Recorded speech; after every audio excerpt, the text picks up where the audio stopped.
देखो last method हमारा value added method. क्या है?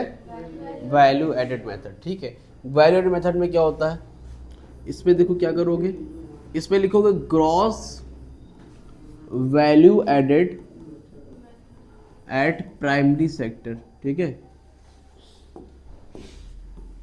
इससे लिख लो gross value added at primary sector. ठीक है, प्राइमरी सेक्टर यानी कि एग्रीकल्चर सेक्टर को बोलते हैं। दूसरा होता है gross value added at secondary sector. ठीक है, और तीसरा होता है gross value added tertiary sector. दिया रहेगा तुमको, सिर्फ ओनली तुमको ऐड करना है। ठीक है, gross value added primary sector, gross value added secondary sector, gross value added tertiary sector, तीनों को ऐड करोगे तो तुम्हें मालूम चलेगा GDP-MP। यहाँ पर भी GDP-MP ही मालूम चलता है। ठीक है, क्या मालूम चलता है? GDP-MP। तो इसका फॉर्मूला बनता है सिंपल सा, GDP-MP is equal to gross value added primary sector plus gross value added secondary sector plus gross value added tertiary sector. तीनों को जोड़ दोगे तो GDP-MP निकल के आ जाता है। ठीक है, इतनी बात समझ में आ रही? अब यही चीज़ वही वाली बात है कि ये सिंपल इतना ना लिख के तुमको देता है बीच में इंटरमीडिएट कंजम्पशन। क्या देता है? हाँ, टर्शरी सेक्टर, इंटरमीडिएट कंजम्पशन देता है, लिखा रहेगा इंटरमीडिएट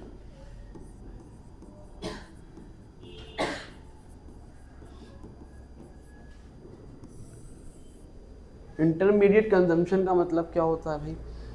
इंटरमीडिएट कंजम्पशन का मतलब होता है कि जैसे प्राइमरी सेक्टर है ना, तो उसके दिया रहेगा मतलब प्राइमरी सेक्टर में कितना कंजम्पशन हुआ बीच में, है ना, उसको हटाना पड़ेगा। मतलब प्राइमरी सेक्टर यहाँ पे दिया हुआ, प्राइमरी सेक्टर का कंजम्पशन 20 रुपये है, सेकेंडरी सेक्टर का 40 है और टर्शरी सेक्टर का 20 है, यहाँ ऐसे लिखा हुआ है। ठीक है, और यहाँ पे तुमको दिया है 100, 200, 300। तो तुमको जो प्राइमरी सेक्टर में क्रॉस वैल्यू एडेड कितना है? 100 है, और उसका इंटरमीडिएट कंजम्पशन क्या है? 20 है। तो तुम ऐसे लिखोगे 100 में से 20 माइनस कर देना, फिर प्लस इसका कितना है ग्रॉस वैल्यू एडेड का? 200 में से 40 माइनस कर देना, प्लस टर्शरी सेक्टर कितना है? 300 में से 20 माइनस कर देना। देखो कितना आता है, 100 में से 20 गए 80, 200 में से 40 गए 160, 300 में से 20 गए 180, तीनों को जोड़ दो कितना आएगा? 180 और 80 यानी कि 260, 260 और 160 कितना? 360 और 420। ऐसे करना रहता है। तो प्राइमरी सेक्टर से उसके इंटरमीडिएट कंजम्पशन को माइनस कर दो, आंसर आ जाता है। नोट करना है तो नोट करो, और फिर उसके बाद कन्वर्जन आता है, ये मालूम चल गया, कन्वर्ट कर लेना। करो, एक क्वेश्चन करा दे रहे हैं बस। तो अब एक क्वेश्चन करके देख लेते हैं ग्रॉस वैल्यू एडेड। तो अब एक क्वेश्चन करके देख लेते हैं वैल्यू एडेड मेथड से कि किस तरह से करते हैं। ठीक है, तो देखो अब फॉर्मूला क्या था? GDP-MP, ग्रॉस वैल्यू एडेड निकालने का फॉर्मूला है GDP-MP। क्या है? GDP-MP। ठीक, क्या करोगे इसमें? Gross value added primary sector plus gross value added secondary sector plus gross value added tertiary sector, ये 3 सेक्टर होंगे जिसको तीनों को ऐड कर दोगे। ठीक है, और अगर इंटरमीडिएट कंजम्पशन दिया होगा, क्या दिया होगा? इंटरमीडिएट कंजम्पशन को माइनस कर देंगे। स्क्रीन पर देखो क्वेश्चन आपको दिख रहा होगा, दिख रहा है? ठीक है, लिखा है from the following information calculate national income. क्या निकालना है बेटा? नेशनल इनकम निकालना है। ठीक है, चलो, और GNP-NP भी निकालना है। मेन देखो नेशनल इनकम कैसे, मतलब मेन देखो कैसे करते हैं। एक एग्रीगेट मालूम चलता है, दुनिया की कोई भी चीज़ पूछिए निकल जाएगी। ठीक है, तो आप पहले GDP-MP निकाल लोगे। कैसे निकलेगा भाई?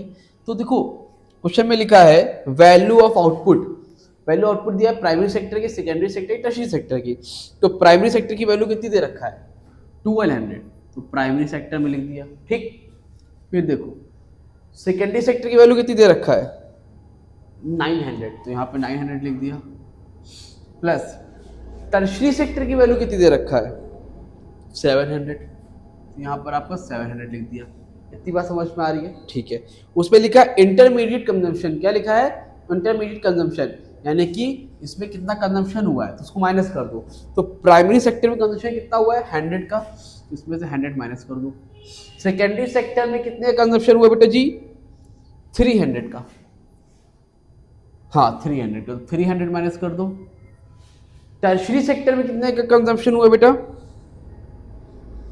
200 का, यहाँ पे 200 से माइनस कर दो, ठीक। सॉल्व कर लो, 1200 में 100 का कितना हो गया 1100, 1100 प्लस 900 में 3 से जाएंगे कितना बचेगा बेटा 600, प्लस 700 200 जाएंगे कितना बचेगा बेटा 500, कितना बचेगा 500। कितना समझ पाया, ठीक है। तीनों को ऐड करो, 11 6 कितना हो गया 1700, 17 में से 500 ऐड करो कितना हो जाएगा 2200, यानी कि 2200, कितना हो जाएगा 2200 हो जाएगा। यहाँ तो समझ में आई बात, ठीक है। निकालना है कि आपको नेशनल इनकम, नेशनल इनकम को हम लोग क्या बोलते हैं NNPFC, क्या बोलते हैं बेटा NNPFC। पहले से क्या पता आपको GDPMP, ठीक है। कन्वर्जन आप लोगों ने सीखा ही है, कन्वर्जन आप लोग सीखा है, तो ग्रॉस से नेट जाएंगे, कहाँ जाएंगे बेटा, अगर ग्रॉस से नेट जाएंगे तो क्या करेंगे हम लोग माइनस डेप्रिसिएशन। बस एक मिनट रुकना, हेलो,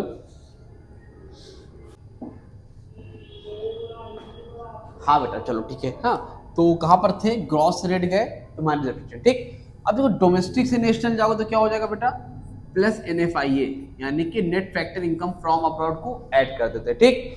फिर P से P कुछ होगा नहीं, MP से FC, यानी कि मार्केट प्राइस से फैक्टर कॉस्ट, कहां से मार्केट प्राइस फैक्टर कॉस्ट, तो यहां पर क्या होगा minus net indirect tax minus NIT, क्या होगा बेटा माइनस NIT, ठीक। अब बताओ GDPMP कितना है 2200, कितना बेटा जी 2200, और डेप्रिसिएशन कितना है देखिए, कंजम्पशन ऑफ फिक्स्ड कैपिटल को डेप्रिसिएशन बोलते हैं, कितना है 75, ठीक। इनडायरेक्ट टैक्स कितना बेटा, net factor income from abroad कितनी है आपकी है 25, कितनी है प्लस 25, और नेट इनडायरेक्ट टैक्स कितना है 30, कितना है 30, बट आप 30 लिखोगे नहीं क्योंकि क्वेश्चन में आपको सब्सिडीज दे रखा है, क्या दे रखा है सब्सिडीज दे रखा है, तो 30 में 10 माइनस कर दो। सब्सिडीज मतलब होता है गवर्नमेंट की तरफ छूट मिली है, तो टैक्स देना 30 रुपए, गवर्नमेंट ने कितने की छूट दे रखी है 10 की, तो 30 में माइनस कितना आ जाएगा 20, यहाँ पर कितना लिखोगे -20। अब सॉल्व करके देखो भाई कितना आ रहा है, और देखा जाए 2200 माइनस 75 प्लस 25 माइनस 20, कितना आया 2130, कितना आया 2130 करोड़, यही आपका आंसर आ रहा है। समझ में आ रही बात, क्लियर है, ठीक है। अब इसके बाद आपको एक क्वेश्चन में, इसी क्वेश्चन में बोल रहा है GNP भी निकालो, क्या बोल रहा है gross national product at market price भी निकालो, कोई दिक्कत नहीं है निकाल देंगे GNP, ठीक। एग्रीगेट पता है आपको, ये भी पता है, ये भी पता है, जिससे चाहो उससे निकाल लो, और पहले वाले से निकाल लेते हैं हम लोग। GDPMP कितना था, हमें यहाँ पे लिख लो GDPMP हमें पता है, ठीक।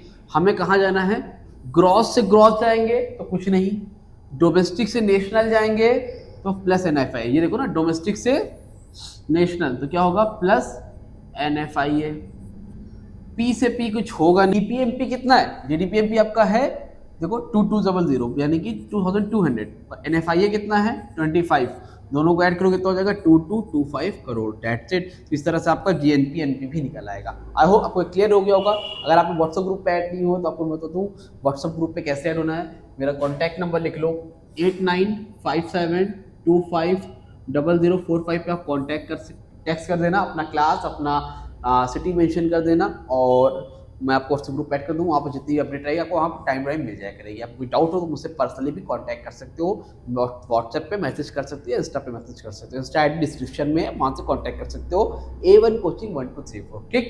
और कोई दिक्कत हो तो कमेंट से इंस्टाग्राम कॉन्टैक्ट कर लेना। मिलते हैं न्यू वीडियो में, तब तक थैंक यू सो मच।